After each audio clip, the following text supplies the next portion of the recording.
I'm Dr. Salma Abdul Sattar, Assistant Professor in Political Science, JT Art, Science and Commerce College for Women, Malegaon. This presentation is for class FYBA Politics G1 and this is a Unit 6. In Unit 6, there is title Executive and there are two types of executive. One is state executive, second is central executive or union executive.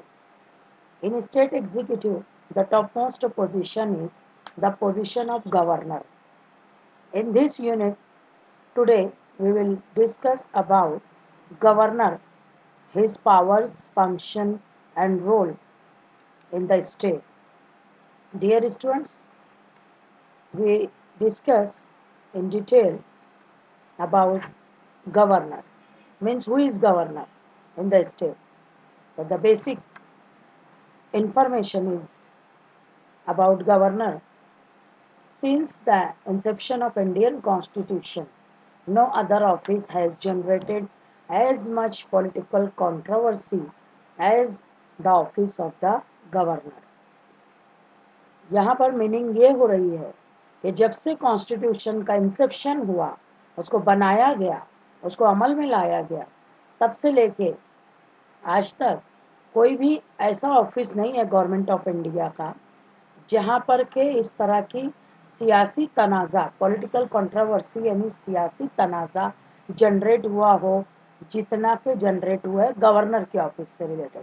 Generate होना means पैदा होना, शुरुआत होना। तो सियासी तनाज़ा जो है सबसे ज़्यादा गवर्नर की पोस्ट को लेके हर जगह हुआ।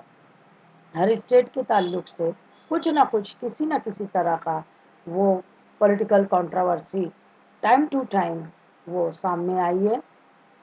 Means it is political controversy for the office of governor.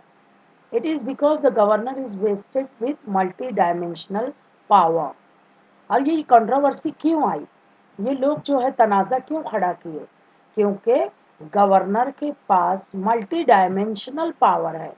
Multi dimensional का मतलब हो जाता है कसीर तरफा, यानी बहुत सारी जो है टाइप की पावर्स वो सिर्फ और सिर्फ गवर्नर के पास होती है। एंड समटाइम्स और कभी कभी undefined role in the function of the state. गैर तयशुदा बहुत सारे ऐसे भी काम हैं जिसको हम बयान नहीं कर सकते, वो भी काम जो है गवर्नर स्टेट में अंजाम देता है अपनी पावर्स को यूज करते हुए।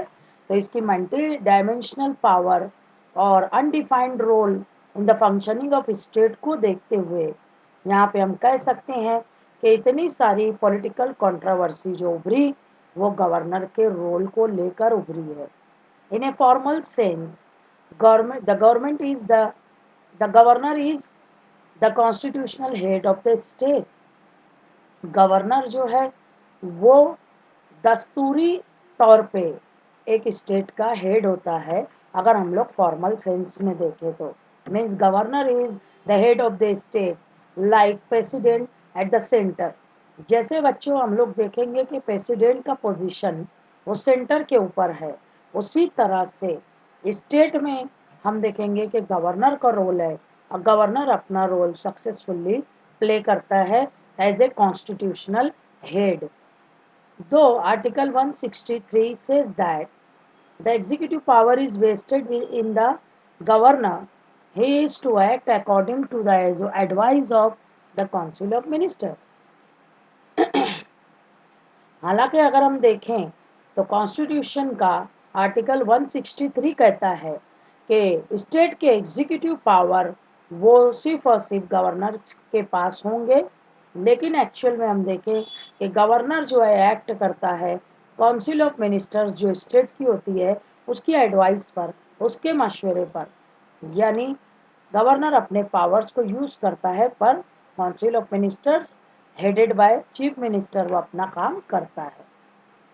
आगे हम देखेंगे कि बट व्हेन पॉलिटिकल और constitutional crisis crop up in the state administration, जब कभी भी ऐसा मौका आता है कि सियासी या दस्तूरी तौर पे कोई क्राइसिस क्रॉप अप होता है, क्राइसिस मीन्स बहरान, वो प्रॉप अप होता है, उभरता है स्टेट के एडमिनिस्ट्रेशन में, इंतज़ाम में।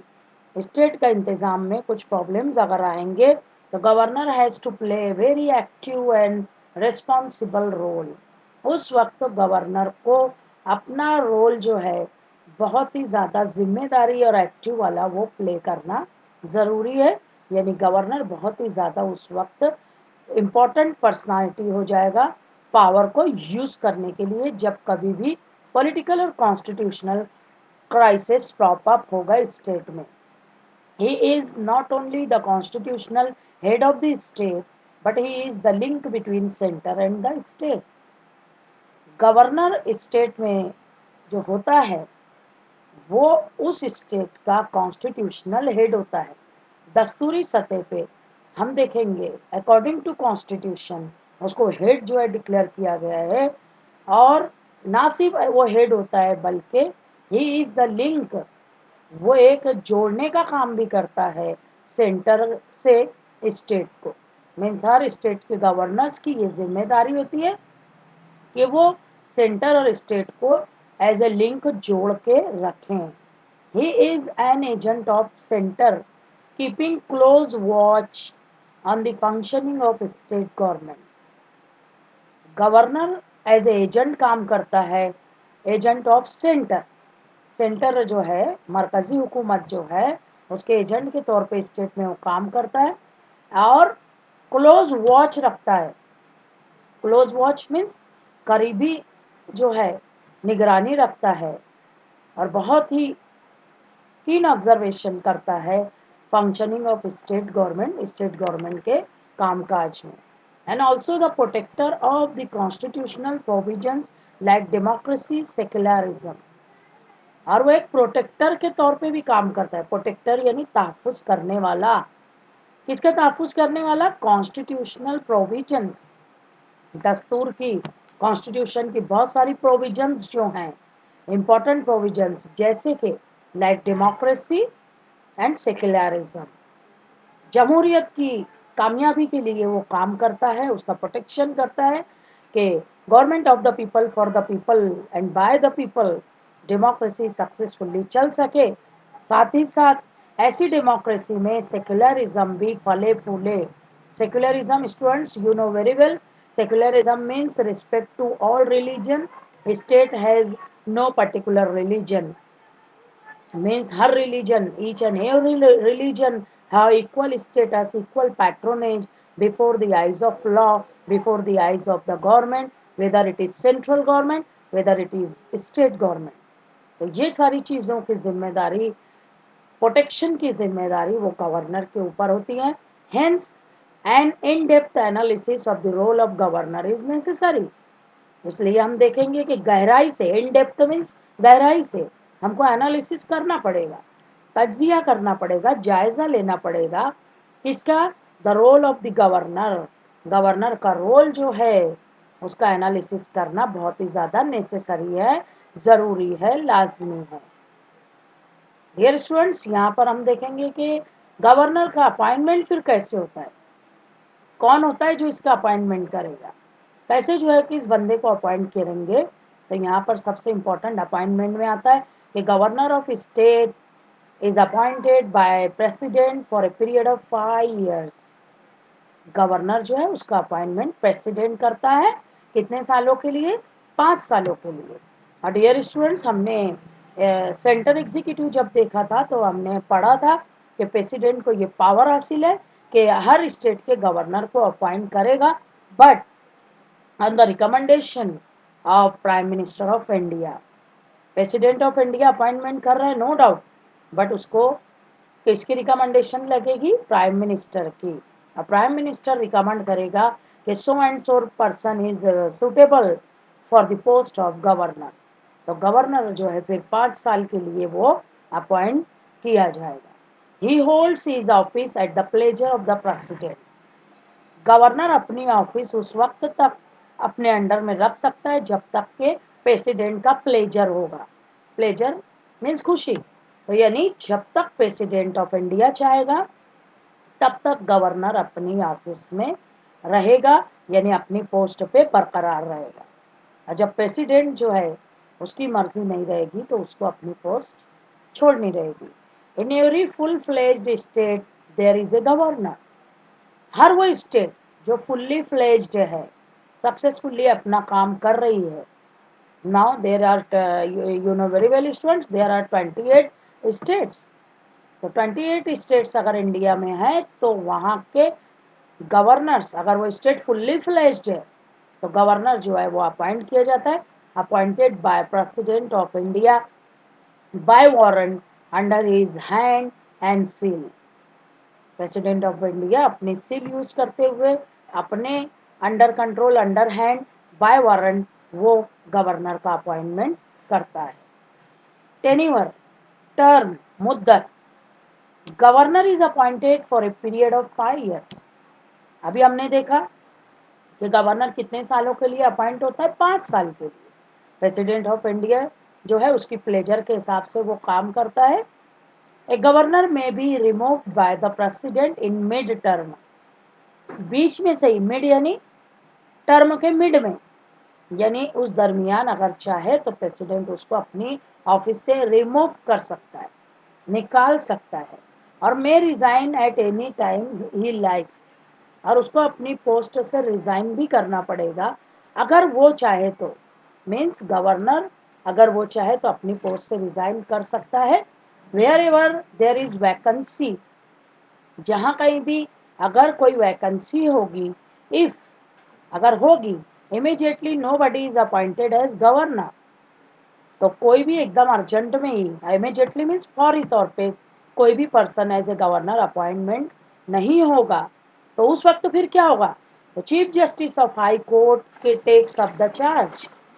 उस स्टेट का हाई कोर्ट जो होगा वहाँ का चीफ जस्टिस वक्ती तौर पे गवर्नर का चार्ज वो रख सकता है अपने पास।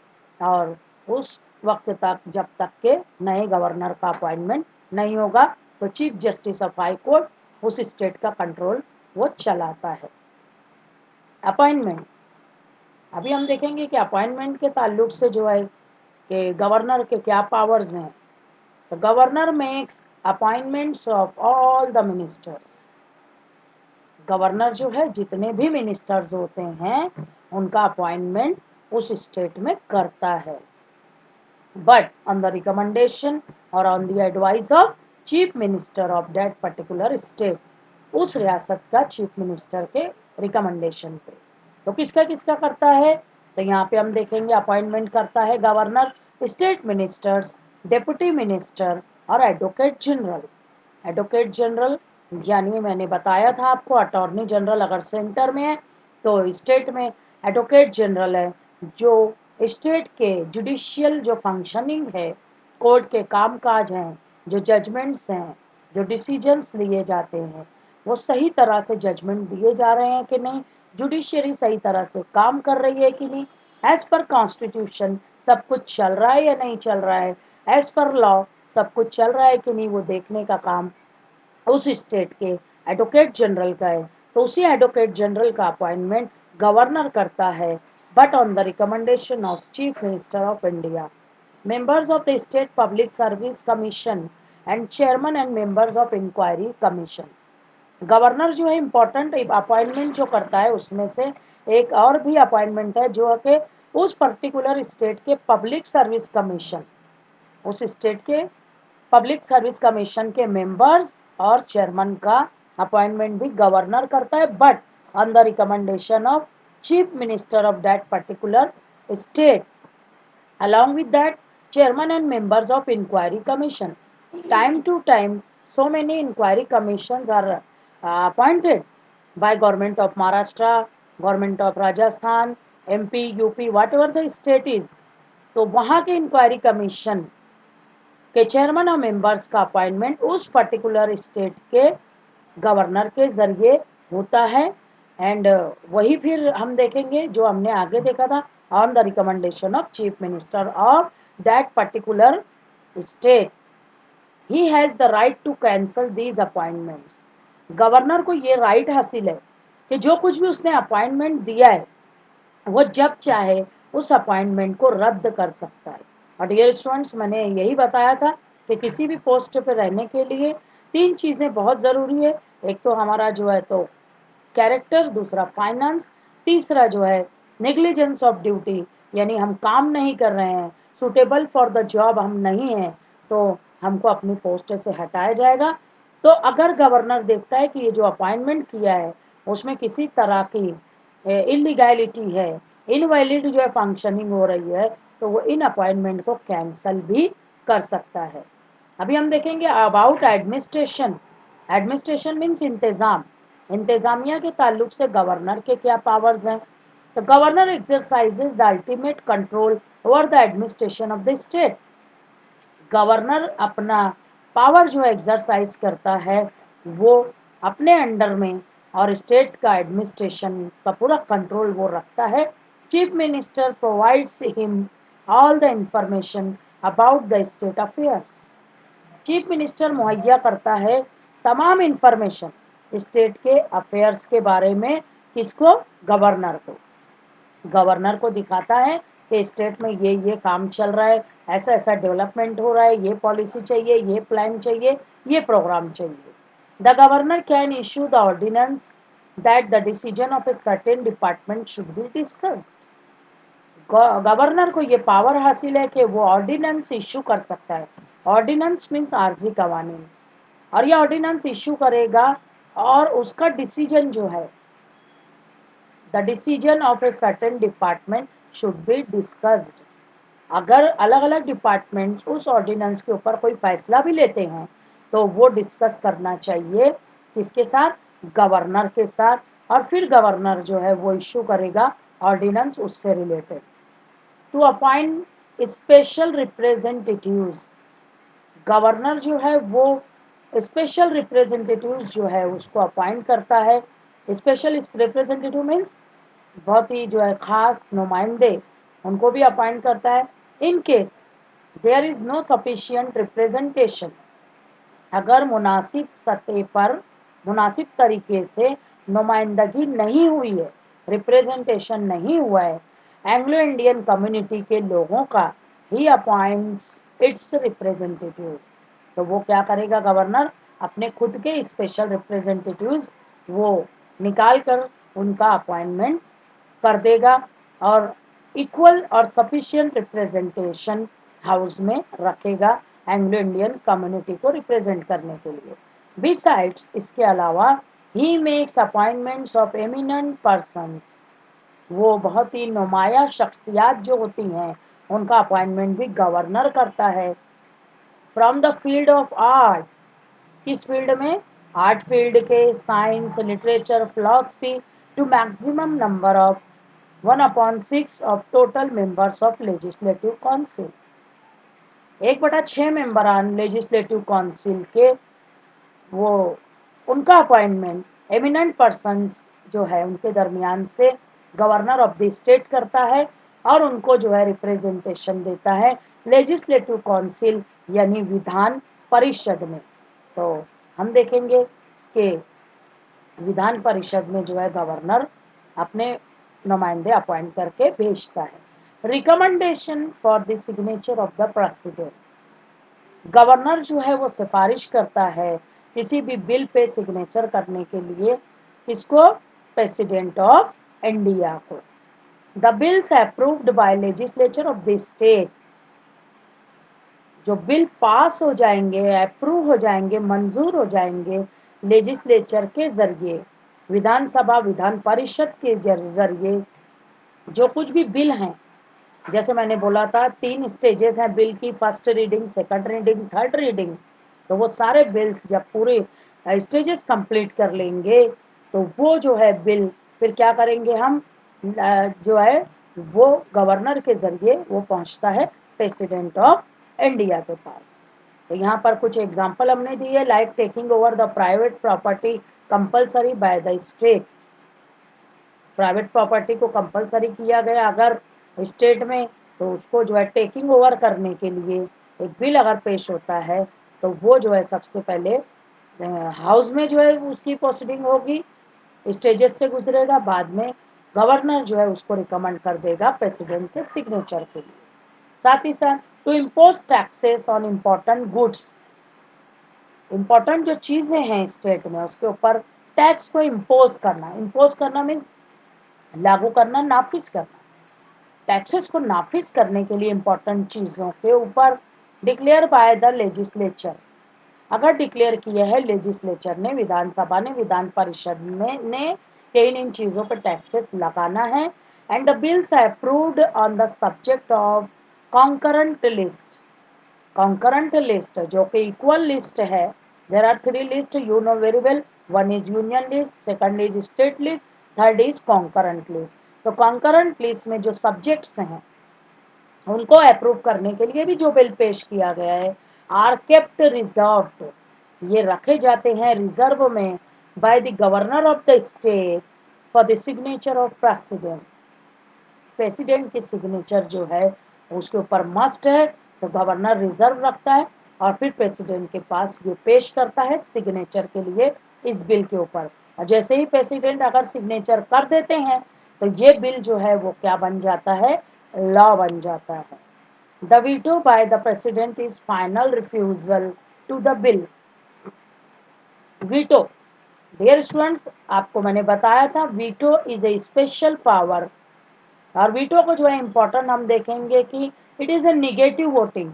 जैसे कि 100 लोग हैं, उन्होंने हाँ बोल दिया दोनों हाउस के, पर अगर प्रेसिडेंट के पास वीटो पावर हासिल है तो 100 लोगों की हाँ है, पर अगर उस बिल को प्रेसिडेंट ने रिफ्यूजल कर दिया, वीटो पावर का यूज करते हुए रिफ्यूज कर दिया कि मुझे ये मंजूर नहीं, हालांकि ये विधानसभा विधान परिषद को मंजूर था, उन्होंने उसको वोटिंग भी की, अप्रूव भी किया, और उसको फाइनल सिग्नेचर के लिए प्रेसिडेंट के पास आया, प्रेसिडेंट ने अपने वीटो पावर का यूज करते हुए उस बिल को फाइनल रिफ्यूजल दे दिया, तो वो बिल फाइनली रिफ्यूज हो जाएगा।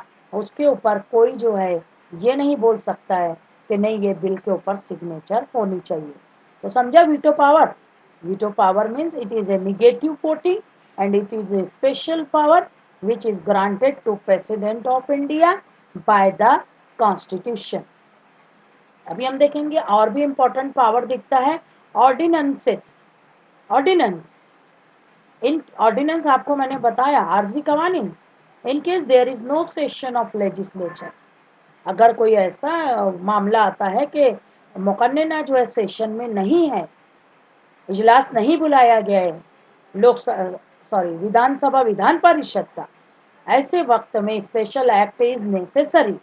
अब कोई स्पेशल कानून बनाना, कायदा बनाना बहुत जरूरी है, तो गवर्नर इश्यूज एन ऑर्डिनेंस, उस वक्त गवर्नर इश्यू कर सकता है कोई भी ऑर्डिनेंस।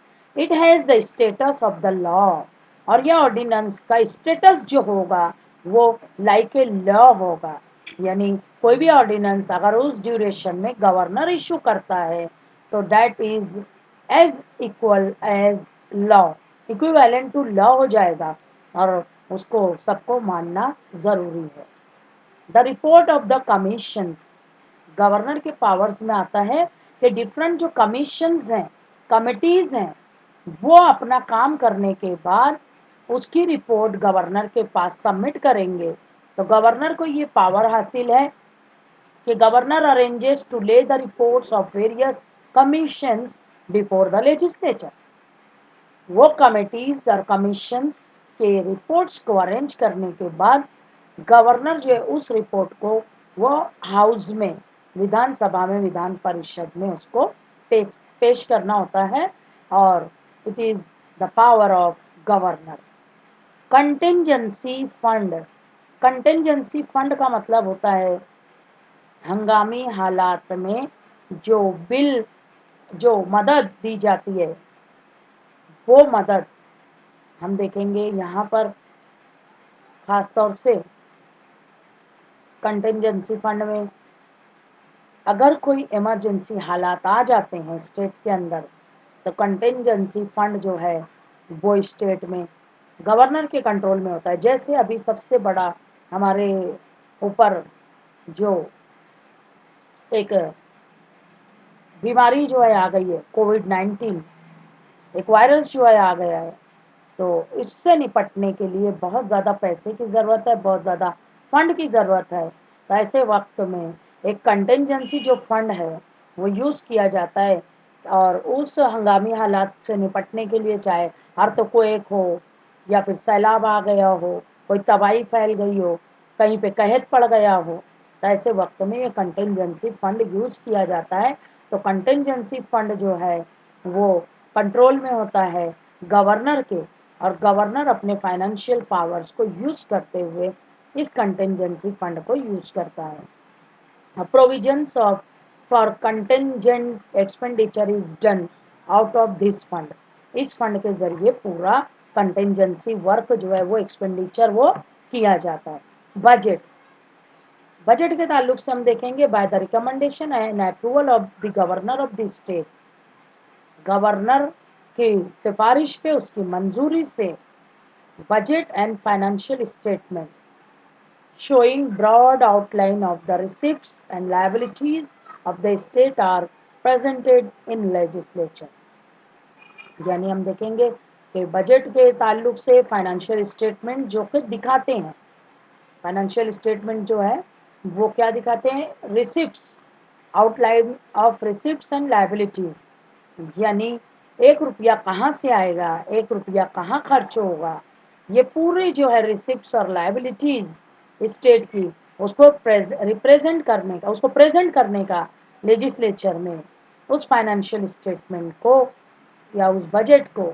तो it is very important power of the governor कि उसका रिकमेंडेशन और अप्रूवल लेना बहुत ही ज़रूरी है, लाजमी है।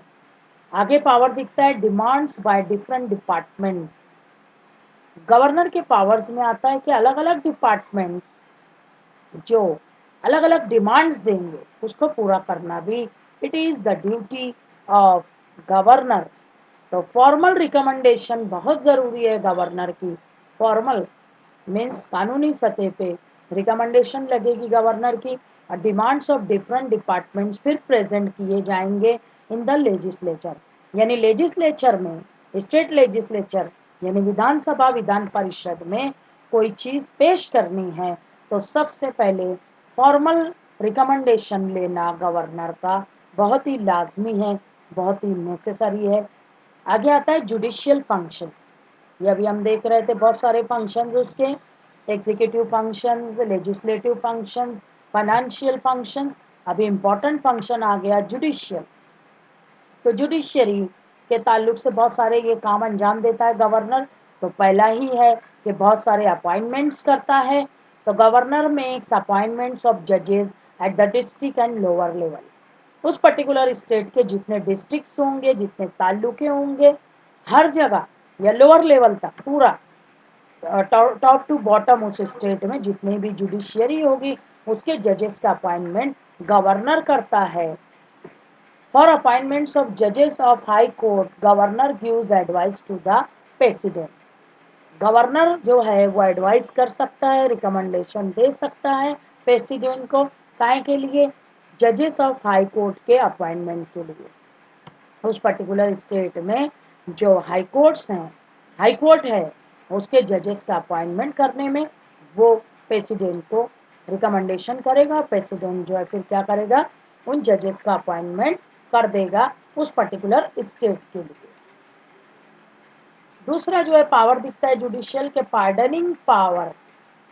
पार्डन करना यानी माफ कर देना। The governor has pardoning power, that is, grant amenities, pardons, reprieves, and suspend, remit, or commute the sentence in crimes committed under the subject in the state list. Dear students, state list में जो items हैं, जो subjects हैं, उससे related अगर कोई बंदा crime करता है, जुर्म करता है, तो ऐसे वक्त में उसको जो सज़ा दी जाएगी, सेंटेंस मीन्स सज़ा, जो सज़ा दी गई है तो उस सज़ा के ऊपर जुडिशरी ने तो दे दी, पर उस सज़ा के ऊपर अगर वो गवर्नर के पास अपील में जाता है तो गवर्नर को पार्डनिंग पावर हासिल है। पार्डनिंग पावर यानी माफ़ करने का पावर। तो या तो जो है वो उस सज़ा के ऊपर कोई एम्यूनिटी दे देगा, कोई सहूलत दे देगा गवर्नर, जैसे फांसी की सजा है तो उम्र कैद में बदल देगा, उम्र कैद है तो उसको 10 साल 5 साल में कर देगा, या फिर जो है डायरेक्टली पार्डन कर देगा, माफ कर देगा, या रिप्राइव कर देगा, या सस्पेंड कर देगा, रिमिट और कम्यूट कर देगा। यानी वही कि नेचर ऑफ सेंटेंस, सजा की नवयत वो बदल सकता है अगर गवर्नर चाहे तो। पर किससे रिलेटेड जो है crime, crime related to the subjects in the state list. सिर्फ स्टेट लिस्ट के बारे में, सेंटर लिस्ट में गवर्नर को कोई इख्तियार नहीं कि वो सजा को माफ करे। वो जो है इख्तियार है पार्डनिंग पावर, वो प्रेसिडेंट ऑफ इंडिया को। ना सिर्फ सेंटर लिस्ट बल्कि कॉन्करेंट लिस्ट में भी जो सब्जेक्ट्स हैं, जो आइटम है, उसके बारे में भी सजा का इख्तियार सिर्फ और सिर्फ प्रेसिडेंट ऑफ इंडिया को। और गवर्नर तो स्टेट लिस्ट के हिसाब से अगर कोई जुर्म हुआ है तो वहां पर वो सजा माफ कर सकता है या चेंज कर सकता है। अभी आते हैं इमरजेंसी पावर्स। इमरजेंसी के ताल्लुक से गवर्नर के कुछ स्पेशल पावर्स हैं।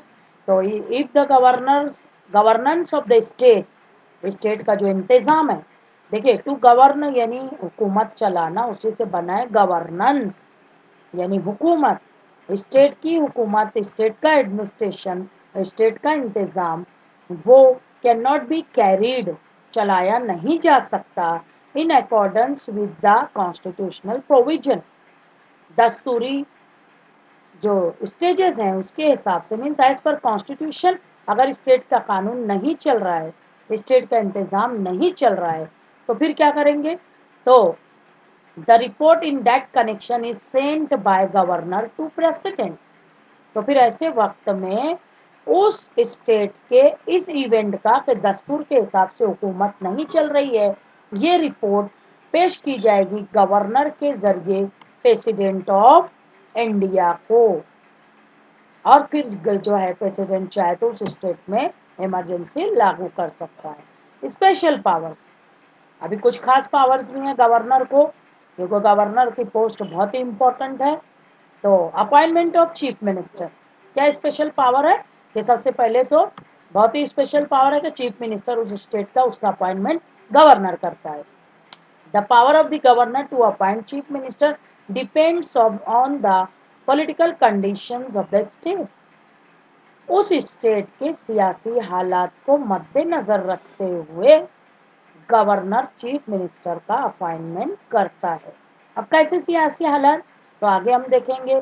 Will no political party in the legislative assembly obtains majority of votes.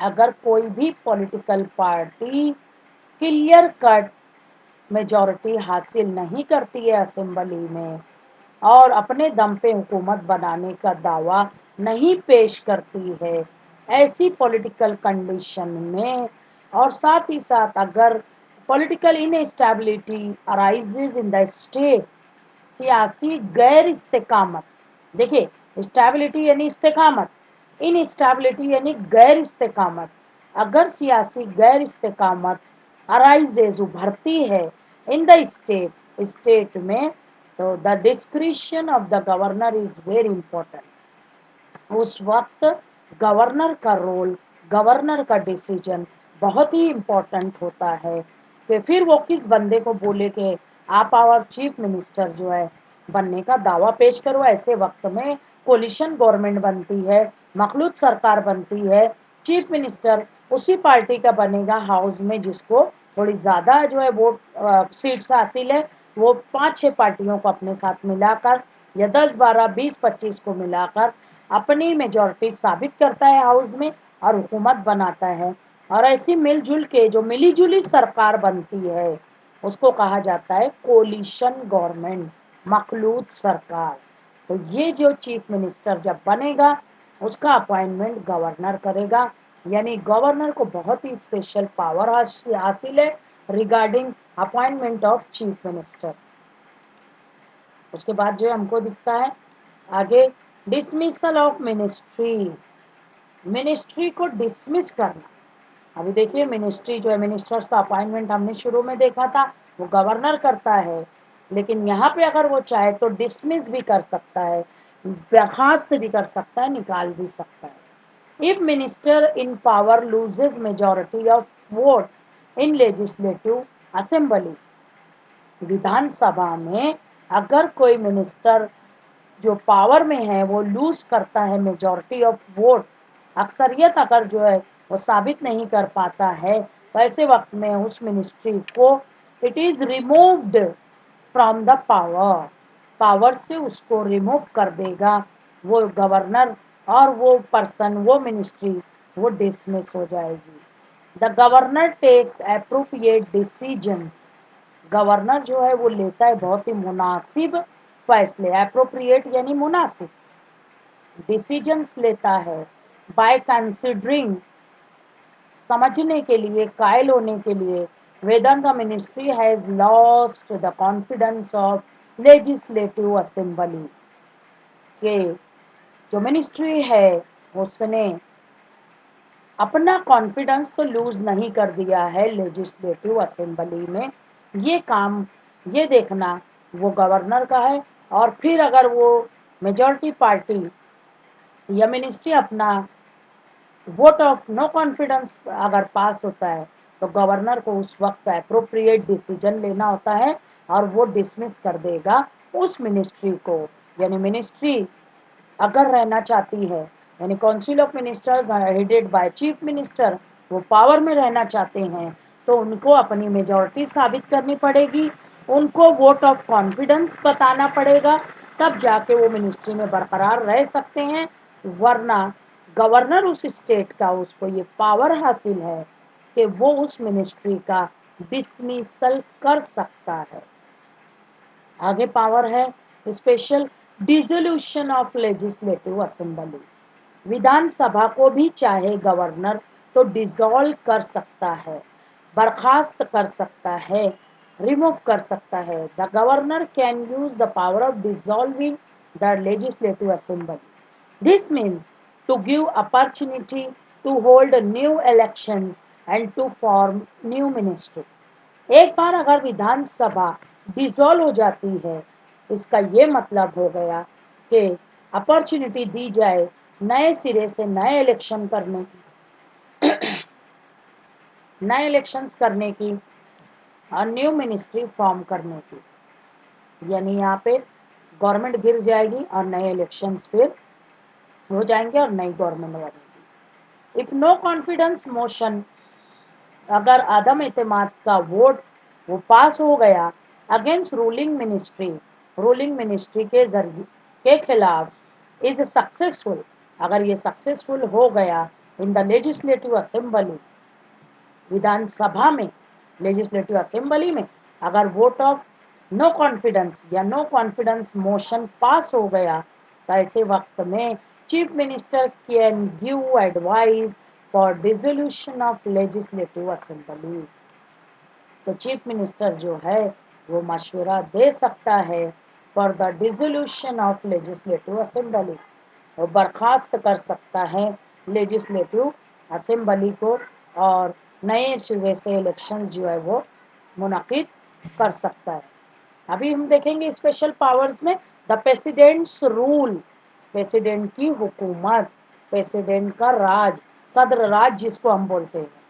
In case of constitutional breakdown of the state government, अगर स्टेट में कॉन्स्टिट्यूशनल ब्रेकडाउन होता है, यानी दस्तूरी सतह पे गवर्नमेंट काम काज करने के नाअहल हो जाए, स्टेट का एडमिनिस्ट्रेशन डिस्टर्ब हो जाए, स्टेट की मशीनरी फेल हो जाए हुकूमत करने के लिए, ऐसे वक्त में the president can impose, president नाफिज कर सकता है द प्रेसिडेंट्स रूल, सदर राज को, according to the article 356 of constitution of India.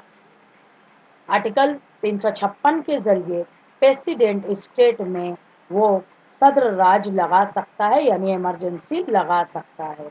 The president decision in this matter depends on the report of the governor of the state, अब president का जो फैसला होगा इस ताल्लुक से वो डिपेंड होगा, मुनासिर होगा on the report of the governor of the state, state का गवर्नर, उसकी रिपोर्ट अगर जाती है कि इस स्टेट में सही तरह से काम नहीं हो रहा है, as per constitution government fail है, तो ऐसे वक्त में गवर्नर की उस रिपोर्ट के ऊपर प्रेसिडेंट डिसीजन लेगा कि उस स्टेट में हमको इमरजेंसी लागू करना है या नहीं। और इस तरह से हम देखेंगे कि गवर्नर जो है वो अपने अलग अलग पावर्स को यूज करता है। और लास्ट में आता है मिसेलेनियस पावर्स। मिसेलेनियस का मतलब होता है मुख्तलिफ पावर्स, अलग अलग पावर। इसके अलावा जो है बहुत सारे पावर्स हैं। The governor is the chairman of red cross society in the state. Governor जो है, जो बहुत बड़ा एनजीओ है इस स्टेट में, हर स्टेट में जो है हम देखेंगे वो एक एनजीओ है, that is called as red cross society. Students आपने देखा होगा कि ये रेड क्रॉस सोसाइटी जो है वो अलग अलग स्टेट में अपने हिसाब से जो है ये काम करती है। तो इन एनजीओज का चेयरमैन जो है उस स्टेट का चीफ मिनिस्टर होता है।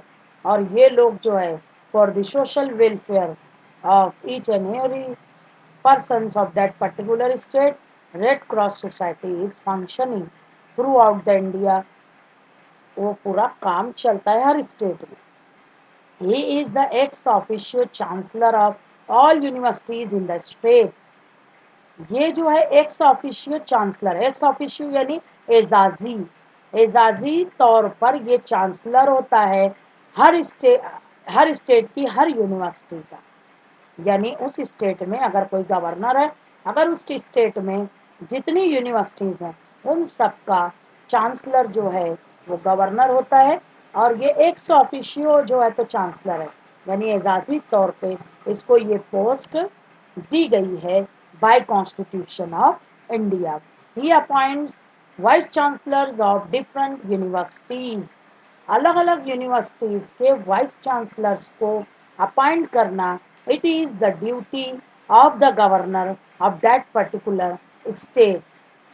और as a chancellor he functions independently. Chancellor के तौर पे, यूनिवर्सिटी के चांसलर के तौर पे ये गवर्नर जो है अपने फंक्शन को बड़ी ही इंडिपेंडेंटली यानी बगैर किसी दबाव के, बगैर किसी प्रेशर के वो अपनी ड्यूटीज को अंजाम देता है।